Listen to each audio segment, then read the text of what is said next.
Hello everyone, myself Sakshi and I am from Electrical Engineering Department. So welcome to the Sakshi Electrical Engineering. स्वागत है आप सभी का साक्ष्य इलेक्ट्रिकल इंजीनियरिंग में। जैसा कि मध्य प्रदेश लोक सेवा आयोग द्वारा प्राचार्य प्रथम श्रेणी, उप संचालक प्राचार्य द्वितीय श्रेणी एवं सहायक संचालक की जो वैकेंसी आई है, जो कि हमारे एमपी गवर्नमेंट के टेक्निकल एजुकेशन स्किल डेवलपमेंट के थ्रू निकाली गई है, तो हम बात कर रहे हैं एमपीपीएससी प्रिंसिपल वैकेंसी 2023 का, जिसमें एमपीपीएससी ने जो ऑफिशियल सिलेबस और एग्जाम पैटर्न अनाउंस किया उस बेस पर आपका पार्ट ए पार्ट बी में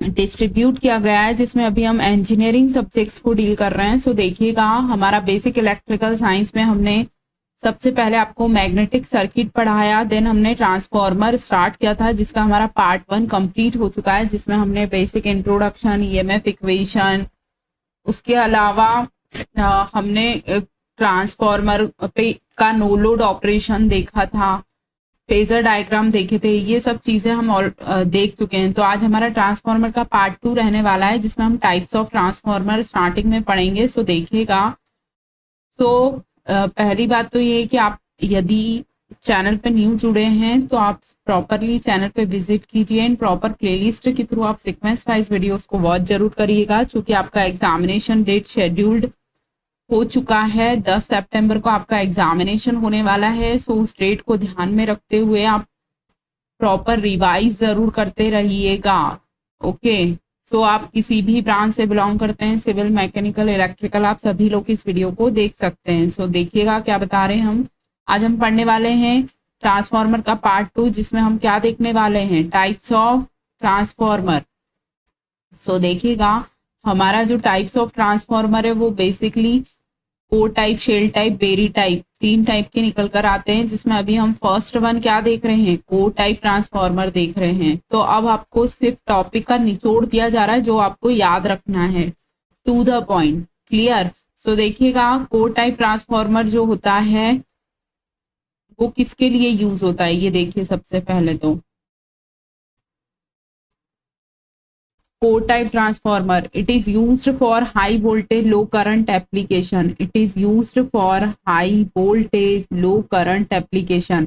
एग्जामिनर, ये एग्जाम में क्वेश्चन कई बार पूछा जा चुका है कि कोर टाइप ट्रांसफॉर्मर जो है किसके लिए यूज होता है, high current, low current, high voltage, low voltage. तो आपको क्या याद रखना है, कोर टाइप जो ट्रांसफॉर्मर होता है वो हाई वोल्टेज लो करंट के लिए यूज होता है। Very very important, high voltage low current, क्या याद रखना है आपको, कोर टाइप ट्रांसफॉर्मर जो होता है high voltage low current application में यूज होता है। ये देखिए क्या होता है इसमें, कोर टाइप में क्या होता है, पहले एलवी वाइंडिंग प्लेस्ड करते हैं, फिर एचवी वाइंडिंग प्लेस्ड करते हैं। कोर के पास में पहले एलवी वाइंडिंग प्लेस्ड करते हैं, फिर एचवी वाइंडिंग प्लेस्ड करते हैं। ये कोर है, कोर के पास में पहले एलवी वाइंडिंग प्लेस्ड करते हैं, फिर एचवी वाइंडिंग प्लेस्ड करते हैं, LV winding, HV winding.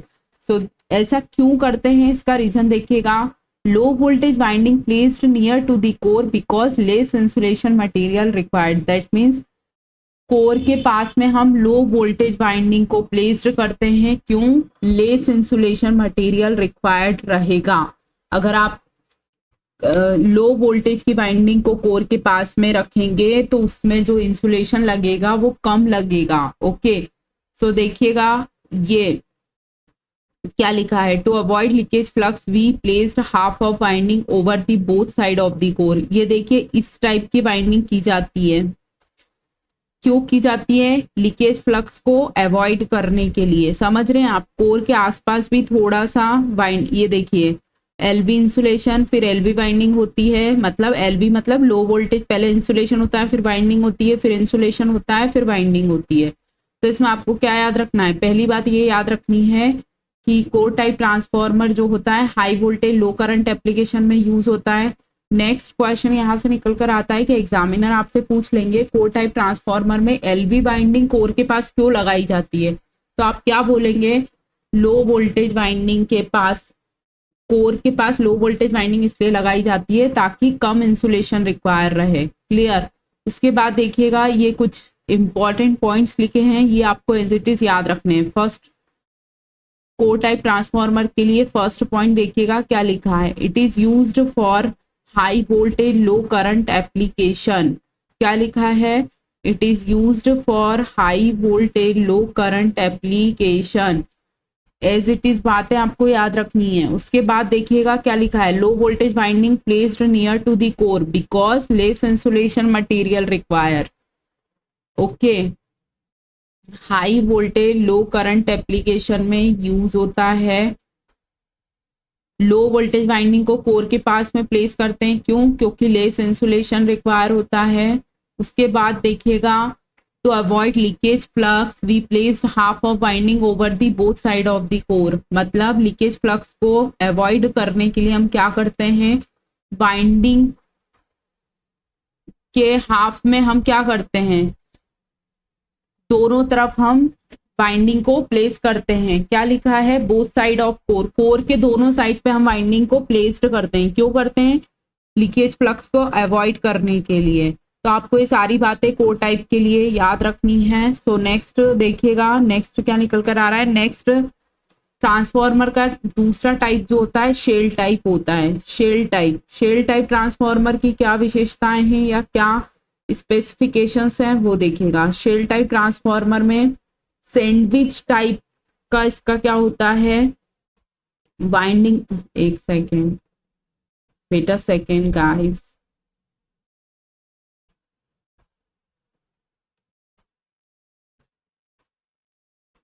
Please चल जाओ, वेट करिएगा आप लोग।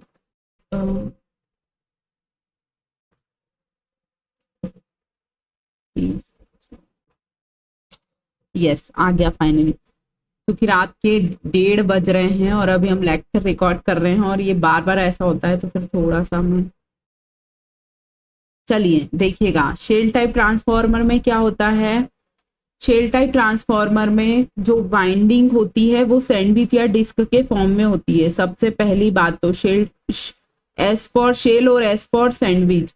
तो ये देखिए, इस पे क्या होता है, पहले एलबी बाइंडिंग होती है, फिर एचबी बाइंडिंग, सॉरी पहले एचबी बाइंडिंग होती है, फिर एलबी बाइंडिंग होती है, फिर एचबी बाइंडिंग होती है, फिर एलबी बाइंडिंग होती है। मतलब एक के ऊपर एक बाइंडिंग होती है और इसमें जो लीकेज फ्लक्स होता है वो हाफ हाफ होता है। ये देखिए सैंडविच के फॉर्म में आपको ये दिख रहा होगा, ठीक है। तो आपसे एग्जामिनर ये भी पूछ सकते हैं शेल टाइप ट्रांसफॉर्मर में बाइंडिंग कैसे प्लेस्ड होती है, किस फॉर्म में प्लेस्ड होती है। तो आप क्या बोलेंगे, बाइंडिंग प्लेस्ड इन सैंडविच और डिस्क फॉर्म, पहली बात। उसके बाद नेक्स्ट पॉइंट देखिएगा क्या लिखा है, it is used for high current and low voltage application. काय में यूज होता है, high current low voltage application में यूज होता है शेल टाइप ट्रांसफॉर्मर। उसके बाद शेल टाइप ट्रांसफॉर्मर का एग्जाम्पल कौन सा है, वेल्डिंग है। शेल टाइप ट्रांसफॉर्मर में कितने मैग्नेटिक पाथ होते हैं, 3 मैग्नेटिक पाथ होते हैं। ये बातें आपको एज इट इज याद रखनी है, किसके लिए, शेल टाइप ट्रांसफॉर्मर के लिए, ठीक है। आपसे एग्जामिनर क्या पूछ लेंगे, शेल टाइप ट्रांसफॉर्मर किसमें यूज होता है, तो आप बोलेंगे high current low voltage application में। उसके बाद आपसे एग्जामिनर पूछ लेंगे कि शेल टाइप ट्रांसफॉर्मर में कितने मैग्नेटिक पाथ होते हैं, तो आप बोलेंगे 3 मैग्नेटिक पाथ होते हैं। क्लियर। बाइंडिंग कैसे फॉर्म, मतलब बाइंडिंग जो प्लेस होती है वो किस फॉर्म में होती है, तो आप बोलेंगे सैंडविच और डिस्क फॉर्म में होती है। शेल टाइप ट्रांसफॉर्मर का एग्जाम्पल अगर आपसे पूछ लेंगे तो वेल्डिंग ट्रांसफॉर्मर। क्लियर, ये बातें आपको यहाँ तक याद रखनी है। उसी टाइप से शेल टाइप ट्रांसफॉर्मर में हमने क्या क्या देखा, high current low voltage application के लिए यूज होता है, 3 मैग्नेटिक पाथ होते हैं और इसमें जो वाइंडिंग होती है वो सैंडविच या डिस्क के फॉर्म में प्लेस्ड होती है। अब नेक्स्ट देखिएगा, नेक्स्ट जो होता है बेरी टाइप ट्रांसफॉर्मर होता है, very very important. Berry type transformer में जो कोर होती है वो स्पॉक्स मतलब पहिए के फॉर्म में होती है, ठीक है। बेरी टाइप में जो रिलक्टेंस होता है वो बहुत ज्यादा हाई होता है। किस टाइप ट्रांसफॉर्मर में रिलक्टेंस बहुत हाई होता है, तो आप क्या बोलेंगे, बेरी टाइप ट्रांसफॉर्मर का रिलक्टेंस बहुत ज्यादा हाई होता है। ये देखिए एक साइकिल के पहिए के आकार का यह बनता है, ठीक है। अब नेक्स्ट देखिएगा, कुछ इंपॉर्टेंट पॉइंट्स हम बता रहे हैं आपको ट्रांसफॉर्मर के। सो देखिएगा इंपॉर्टेंट पॉइंट्स में क्या क्या लिखा है वो देखिए। थिकनेस ऑफ लेमिनेशन, आपसे एग्जामिनर पूछ लेंगे कि जो थिकनेस होती है लेमिनेशन की उसकी डायमेंशन क्या होती है, तो आप क्या बोलेंगे 0.35 mm। उसके बाद देखिएगा linear dimension increased K times then core flux conductor current increased by K square times. कहने का मतलब है कि जो करंट इंक्रीज होगा वो के स्क्वायर टाइम्स होगा, रेटिंग जो होगी के टू दी पावर 4 टाइम्स होगी, और लॉसेस जो इंक्रीज होंगे वो के क्यूब में होंगे। ठीक है, उसके बाद ये बातें आपको याद रखनी है। उसके बाद देखिए कूलिंग पे हम बात कर लेते हैं। ट्रांसफार्मर जो कूलिंग होती है, पहली होती है नेचुरल कूलिंग। नेचुरल कूलिंग कहाँ यूज होती है, तो आप बोलेंगे डिस्ट्रीब्यूशन ट्रांसफार्मर में नेचुरल कूलिंग यूज होती है। ये देखिए इस टाइप से, इसमें इस टाइप से कूलिंग की जाती है। ठीक है, क्योंकि आपको डायग्राम दे के तो नहीं पूछेगा, पर फिर भी आप इसको माइंड में रखिएगा, हो सकता है कभी डायग्राम दे के पूछ लें कि कौन किस टाइप की कूलिंग है। तो नेचुरल कूलिंग कहाँ यूज होती है, डिस्ट्रीब्यूशन ट्रांसफार्मर में होती है। सो दूसरा देखिएगा फोर्स्ड कूलिंग, क्या लिखा है, फोर्स्ड कूलिंग कहाँ तक, oil to air heat exchanger forced cooling. Forced cooling 5 MVA तक यूज होती है। क्लियर। इसके बाद देखिए पहली क्या थी, oil to air heat exchanger forced cooling. उसके बाद देखिए oil to water heat exchanger forced cooling. पहली क्या थी ऑयल टू एयर, दूसरी क्या थी ऑयल टू वाटर। तो ये 10 kVA तक, पहली 5 kVA तक और दूसरी 10 kVA तक यूज होती है। क्लियर। उसके बाद देखिएगा ये ट्रांसफार्मर का डायग्राम है। ठीक है, प्रैक्टिकल वे में जब आप अपने घर के बाहर जो डिस्ट्रीब्यूशन ट्रांसफार्मर या फिर आपके घर के बाहर जो डीपी लगी होगी, वहां आप उस डिस्ट्रीब्यूशन आपके पोल माउंटेड सबस्टेशन जो बने होंगे वहां पर ये ट्रांसफार्मर आपको देखने को मिलता है। तो देखिएगा ये सबसे पहले ऊपर क्या है, ये टेम्परेचर गेज है। ठीक है, ये जो होता है ये बुकोज रिले है, ये कंजर्वेटर टैंक होता है, ये ब्रीदर होता है, ये कूलिंग ट्यूब होती है। इसके बाद ये अर्थ पॉइंट है। ड्रेन कॉक से क्या करते हैं, ये जो ऑयल होता है वो बाहर निकाला जाता है। ठीक है, ये देखिए ये ट्रांसफार्मर है, ये कोर है उसकी, ये प्राइमरी वाइंडिंग है, सेकेंडरी वाइंडिंग है, ये ट्रांसफार्मर टैंक का पूरा ढांचा है। उसके बाद ये बुशिंग्स हैं और ये इंसुलेटर बुशिंग्स हैं। ठीक है, अब इनके सारे फंक्शंस लिखे हैं जो आपको याद रखने हैं। क्या लिखा है, सबसे पहले टेम्परेचर गेज। क्या करता है temperature gauge, to measure the oil temperature of a transformer, मतलब ट्रांसफार्मर ऑयल के टेम्परेचर को मेजर करता है। क्लियर। फिर नेक्स्ट देखिएगा ब्रीदर। ब्रीदर में क्या भरा होता है, सिलिका जेल भरा होता है या फिर कॉपर सल्फेट। लेकिन आपको अगर एग्जाम में पूछा जाएगा ब्रीदर में क्या भरा होता है तो आपको सिलिका जेल ही बताना है। कॉपर सल्फेट बहुत रेयर केस में आपको ऑप्शन मिलेगा। ठीक है, फिर क्या लिखा है, ब्रीदर क्या करता है, it absorb the moisture content from the air. Air से मॉइस्चर कंटेंट को एब्जॉर्ब करता है। कौन एब्जॉर्ब करता है, ब्रीदर। अगर ब्रीदर जो सिलिका जेल है अगर वो ब्लू या ग्रीन कलर का है तो वो अच्छा नहीं माना जाता है। ठीक है, कंजर्वेटर टैंक ऑयल का एक्सपांशन और सस्पेंशन के लिए यूज होता है। ठीक है, आपसे एग्जामिनर पूछ लेंगे ट्रांसफार्मर में कंजर्वेटर टैंक का फंक्शन क्या है, तो एक्सपांशन और सस्पेंशन। उसके बाद देखिएगा बुकोज रिले। बुकोज रिले क्या करता है, to protect from internal fault. Conservator tank और मेन टैंक के बीच में बुकोज रिले कनेक्ट होती है। वेरी वेरी इंपॉर्टेंट क्वेश्चन, आपसे एग्जामिनर पूछ लेंगे कि बुकोज रिले कहाँ लगाई जाती है, तो आप बोलेंगे मेन टैंक और कंजर्वेटर टैंक के बीच में। उसके बाद देखिएगा एक्सपांशन जो होती है वो हीट को रिलीज करने के लिए यूज होती है। याद रहेगी ना सारी बातें, आपसे एग्जामिनर पूछ लेंगे ब्रीदर में क्या भरा होता है, आप बोलेंगे सिलिका जेल भरा होता है। कंजर्वेटर टैंक का क्या फंक्शन होता है, आप बोलेंगे एक्सपांशन सस्पेंशन। ग्लूकोज रिले क्या करता है, इंटरनल फॉल्ट से प्रोटेक्शन करता है। ये एक ऑयल ट्रांसफार्मर में यूज होता है। गैस एक्चुएटेड रिले होता है। Because relay is a very very important, आपसे एग्जामिनर पूछ लेंगे बुकोज रिले किसके प्रोटेक्शन के लिए यूज होता है, तो आप क्या बोलेंगे, ट्रांसफार्मर में।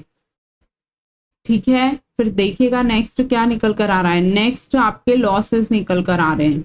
आपको बहुत ज्यादा इंपॉर्टेंट है आज का लेक्चर, और रोज जो लेक्चर दिए जा रहे हैं वो आपको टॉपिक का निचोड़ दिया जा रहा है।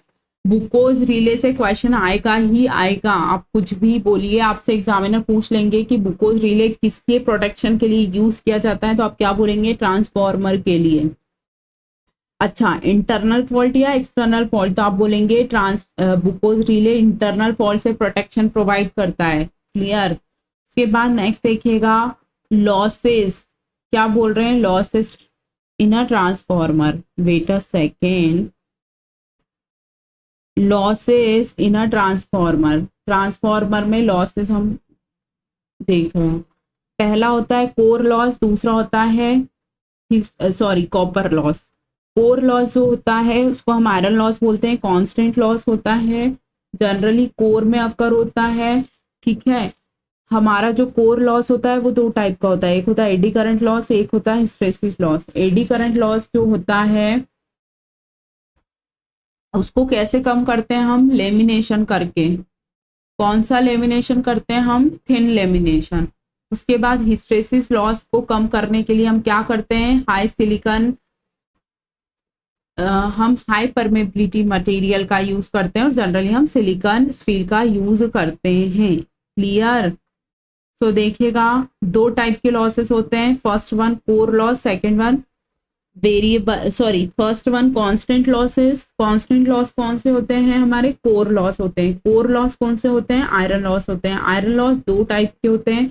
आयरन लॉस जनरली कहाँ होते हैं? कोर में होते हैं। ठीक है, ये बातें आपको याद रखनी है हम जो बता रहे हैं। एग्जामिनर आपसे पूछ लेंगे आयरन लॉस कहाँ होते हैं, तो आप बोलेंगे कोर में होते हैं। आयरन लॉस कैसे होते हैं, तो आप बोलेंगे कांस्टेंट होते हैं। कितने टाइप के होते हैं, तो आप बोलेंगे दो होते हैं, एडी करंट लॉस और हिस्टैरिसीस लॉस।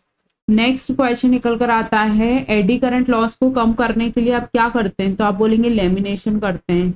कैसा करते हैं लेमिनेशन? थिन लेमिनेशन, पतला लेमिनेशन करते हैं। हिस्टैरिसीस लॉस को कम करने के लिए आप क्या करते हैं? High permeability material silicon steel का यूज करते हैं। फिर नेक्स्ट देखिएगा, आयरन लॉस जो होता है eddy current loss plus hysteresis loss का सम होता है, PIP प्लस PH। ठीक है। अब देखिए इसमें फर्स्ट केस क्या निकल कर आ रहा है, जब V/F रेशियो जो है कांस्टेंट है, उस केस में क्या होगा? तो देखिएगा V equal to 4.44 m FN volt. ठीक है, V/F प्रोपोर्शनल 5m। क्या होगा? जब 5m कांस्टेंट होगा तो आपका BM कांस्टेंट होगा, BM कांस्टेंट होगा तो आपका IM कांस्टेंट होगा।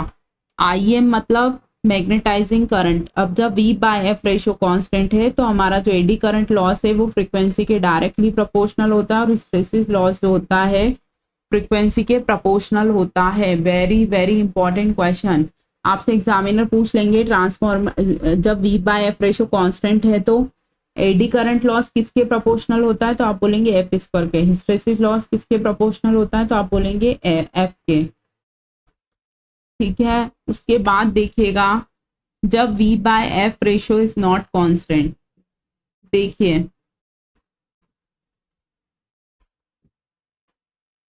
P directly proportional F square, PH directly proportional F, PEAF square, PH BF। ठीक है। फिर देखिएगा PE directly proportional F square, तो हमने एक कांस्टेंट टर्म ले ली A, तो ये हो गया AF स्क्वायर, और BH में भी B ले ली, BH के साथ भी हमने एक कांस्टेंट टर्म ले लिया। ठीक है। PI इक्वल टू क्या हो गया? P plus PH। अब PI एज इट इज रहने दिया, हमने क्या रख दिया? P की जगह AF स्क्वायर और PH की जगह BF, PI upon F, AF plus B। तो हमारा फाइनली जो निकल कर आया वो क्या आया? PI upon F, AF plus B। ये किस केस के लिए है? जब V/F कांस्टेंट होगा। क्योंकि जब हम आपको न्यूमेरिकल करवाएंगे प्रैक्टिस सेशन में तो आपको समझ आएगा कि क्या कहना चाह रहा है। ठीक है। अभी आपको सिर्फ ये बातें याद रखनी है कि जब V/F रेशियो कांस्टेंट होगा तो P directly proportional F square होगा, और PH डायरेक्टली प्रोपोर्शनल F होगा। क्लियर। नेक्स्ट देखिएगा, नेक्स्ट V/F रेशियो जब नॉट कांस्टेंट, तो देखिए क्या निकल कर आ रहा है? PE directly proportional V square, मतलब जो एडी करंट लॉस है वो वोल्टेज के स्क्वायर के प्रोपोर्शनल होते हैं। देखिए क्या लिखा है, eddy current loss not depends upon frequency, it only depends on the supply voltage. कब होगा, जब ये V/F रेशो कांस्टेंट नहीं होगा। ठीक है, अब ये वैल्यूज रख के सिर्फ पुटअप की है, अगर किसी को समझना है तो देख लीजिए। V1 equal to 4.44 m FN 1 volt, m क्या हो गया, m अपॉन A। तो हमने क्या करा, V1 के अपॉन में ये टर्म लिया और ये BM लिख दिया। ठीक है, ये वैल्यू को इक्वेशन फर्स्ट मान लिया और उसके बाद हमने क्या हमारा एडी करंट लॉस का फॉर्मूला लिख दिया और वैल्यू पुट अप कर दी। ठीक है, फिर इसी तरीके से हिस्टेरेसिस लॉस की बारी आई। हिस्टेरेसिस लॉस में क्या हुआ, जब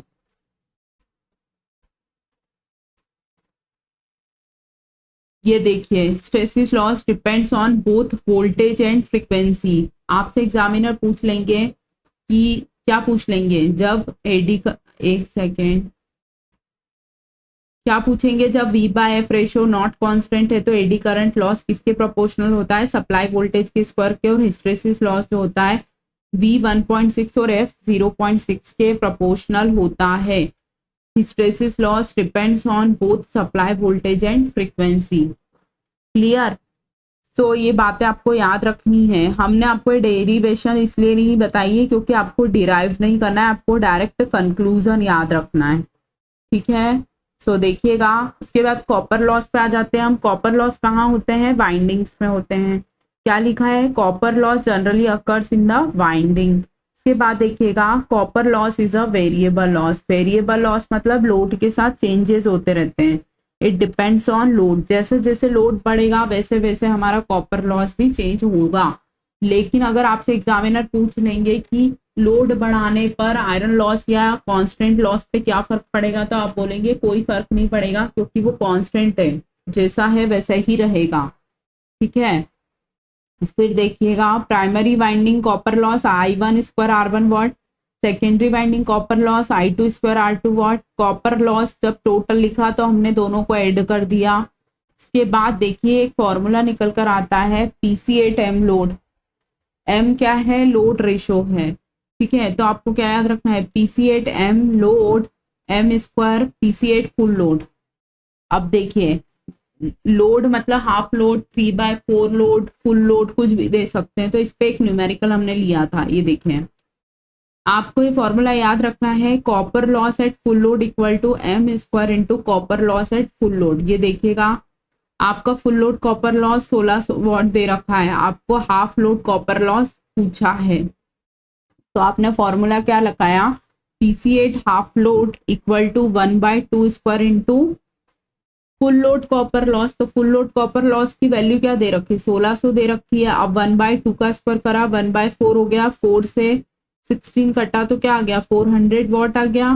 तो आपने क्या लिख दिया, copper loss at half load equal to कितना आ गया, 400 वॉट। वेरी वेरी इंपॉर्टेंट, और ये न्यूमेरिकल आएगा। ठीक है, आपको यहाँ 3/4 लोड दे सकते, 3/M की वैल्यू क्या दे सकते हैं, या तो 3/4 दे सकते हैं या 1/2 दे सकते हैं। ठीक है, हाफ लोड, 3/4 लोड, कुछ भी दे सकते हैं। तो आपको ये याद रखना है कि जब फुल लोड कॉपर लॉस निकालना है तो M square into copper loss at full load. ठीक है, ये बातें आपको एज इट इज याद रखनी है। देखिए क्वेश्चन क्या दे रखा था, फुल लोड कॉपर लॉस दिया था और आपको हाफ लोड पे कॉपर लॉस पूछ रहे हैं, तो आपको क्या करना है, हाफ का स्क्वायर करके इनटू में फुल लोड कॉपर लॉस कर देना है। ऐसे ही अगर आपसे मान लीजिए 3/4 का पूछ लेते तो आप 3/4 का स्क्वायर इंटू 1600 कर देते। ठीक है, ये न्यूमेरिकल बहुत ज्यादा इंपॉर्टेंट है, वेरी वेरी इंपॉर्टेंट, ये फॉर्मूला याद रखिएगा आप लोग। ठीक है, देखिए अब लॉसेस से कैसे क्वेश्चन बनेंगे। देखिए सबसे पहले हमने आपको क्या बताया, आयरन लॉस कहाँ होता है, कोर में होता है। कॉपर लॉस कहाँ होता है, वाइंडिंग में होता है। दूसरी बात, कांस्टेंट लॉस कौन सा लॉस होता है, तो आप बोलेंगे आयरन लॉस होता है, जो कि फिक्स्ड होता है, लोड पे डिपेंड नहीं करता है। लेकिन अगर एग्जामिनर आपसे पूछ लेंगे कि लोड पर डिपेंडेंट लॉस कौन सा है, तो आप क्या बोलेंगे, वेरिएबल लॉस। वेरिएबल लॉस मतलब कॉपर लॉस। क्लियर। उसी तरह आपसे टाइप्स ऑफ ट्रांसफार्मर पे क्वेश्चंस बन सकता है, कूलिंग पे क्वेश्चंस बन सकता है आपसे, ये जो ये जो हमने फंक्शंस बताए हैं, सबसे इम्पोर्टेंट बुकोज रिले पे क्वेश्चन आएगा ही आएगा। Very very important. Because relay किसके प्रोटेक्शन के लिए यूज होती है? ट्रांसफॉर्मर के प्रोटेक्शन के लिए यूज होती है। ब्रीदर में क्या भरा होता है? सिलिका जेल भरा होता है, ठीक है। कंजर्वेटर, उसके बाद देखिएगा आपका जो एक्सपांशन वेंट होता है वो क्या करता है? हीट को रिलीज करता है। आपसे एग्जामिनर पूछ लेंगे बुकोज रिले जो होता है वो किस टाइप के ट्रांसफार्मर में यूज होता है, तो आप क्या बोलेंगे? ऑयल टाइप ट्रांसफार्मर में यूज होता है। गैस एक्चुएटेड रिले होता है, क्या करता है? इंटरनल प्रोटेक्शन प्रोवाइड करता है, इंटरनल फॉल्ट से प्रोटेक्शन प्रोवाइड करता है। ब्रीदर क्या करता है? तो ब्रीदर क्या करता है? एयर में जो मॉइस्चर कंटेंट रहता है उसको एब्जॉर्ब करता है।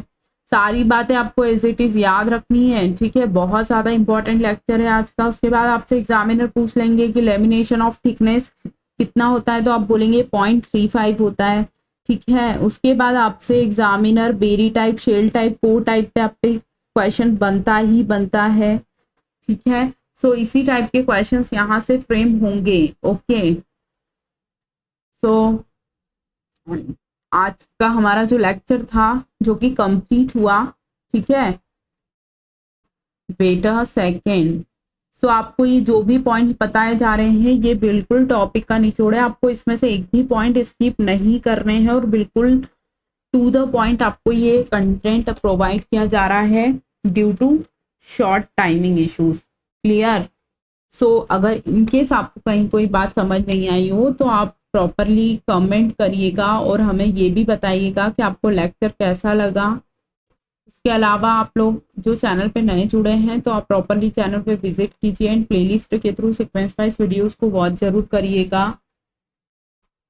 और फिर भी कहीं कोई प्रॉब्लम आ रही हो तो आप ज़रूर हमें बताइएगा, तो हम एक लाइव डाउट सेशन रख लेंगे, लेकिन वो रात के 10 बजे बाद ही पॉसिबल हो पाएगा। सो आप लोग अगर लाइव डाउट सेशन के लिए रेडी हैं तो आप हमें ज़रूर बता दीजिएगा कमेंट के माध्यम से। सो आप कमेंट करके ज़रूर बताइए कि आपको आज का लेक्चर कैसा लगा और आप और क्या चेंजेस इस लेक्चर्स में चाहते हैं। क्लियर? सो बहुत ज़्यादा इंपॉर्टेंट लेक्चर है, बिल्कुल भी स्किप मत करिएगा और ये समझिए बिल्कुल टॉपिक का निचोड़ है जो भी आपको पढ़ाया जा रहा है। इसमें से एक भी पॉइंट आपको स्किप नहीं करना है। प्रॉपरली वीडियोस को वॉच करिएगा, अपने नोट्स को प्रॉपरली मेंटेन करिए, रिवाइज करिए, क्वेश्चंस प्रैक्टिस करिए, ठीक है। सो फाइनली आज का हमारा लेक्चर एंड हुआ। सो मिलते हैं हम अपने नेक्स्ट लेक्चर में। तब तक के लिए thank you students, have a good day.